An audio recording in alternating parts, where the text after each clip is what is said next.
არსებობს სამყაროში ისეთი რაღაცები, რაც ჩვენ ხელთ არ გვეწიფება. მაგალითად, ადამიანის დაბადება და გარდაცვალება. ასევე ჭექა-ქუხილი მიწის რა ომიანობა, კატასტროფა, რა ვიცი, ავარია და ასე შემდეგ. ანუ ჩვენ ვერც ერთ ვარიანტში ვერ ჩავერევით ღმერთის საქმეში და ვერ განვსაზღვრავთ ადამიანი როდის გარდაიცვალოს, ან როდის დაიბადოს. თქვენ თუ ფიქრობთ, რომ ყველა გარდაცვალება ან ყველა დაბადება შემთხვევით ხდება, ძალიან ცდებით.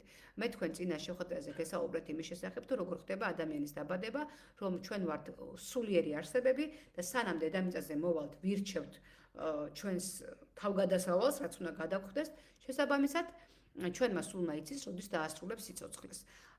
შემთხვევით არაფერი არ ხდება. ბიბლიიდანაც ალბათ იცით, რომ ღმერთის ნების გარეშე თმის ხერიც არ ჩამოვარდება ადამიანის თავიდან. ანუ არც გარდაცვალება და არც დაბადება ჩვენი საქმე არ არის.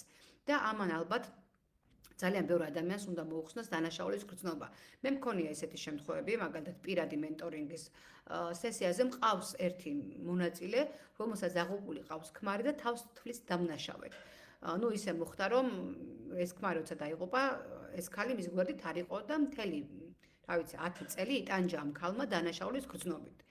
მაგრამ ჩვენ რო სულ ხელის გულზე ვატაროთ, სულ რა ვიცი, სულში პირში სული ვუბეროთ, თუ ადამიანი უნდა გარდაიცვალოს და დაასრულოს დედამიწაზე ცხოვრება, ეს გარდაიცვლება. რაც არ უნდა მოხდეს, რაც არ უნდა წამლები ვაყლაპოთ, რაც არ უნდა ვუმკურნალოთ, ყველას აქვს დაბადების წუთი და გარდაცვალების წუთი. შემთხვევით არაფერი ხალხო არ ხდება.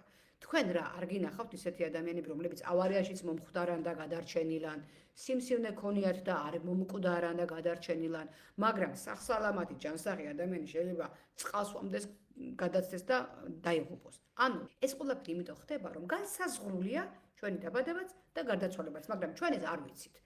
რატომ არ ვიცით? იმიტომ რომ ჩვენ ყოველდღიური ცხოვრება უნდა ვიცხოვროთ, როგორც თითქოს ბოლო დღე.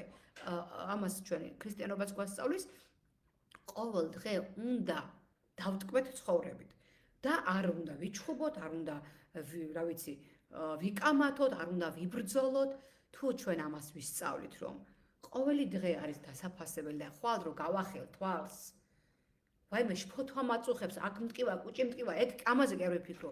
ვაიმე თვალი გავახილე, ახალი დღე მაქვს, წყლის დალევა შემიძლია, გავლა აი ეს მიხაროდეს და თქვენ სამწუხაროდ მომართული ხართ, დილით თვალს რო გაახერთ, ვაიმე გული როგორ მიცემს, სუთქვა როგორი მაქვს, ეს თუ მტკივა, ის თუ მტკივა, ანუ ყურადღებას აქცევთ ამას, ცუდს.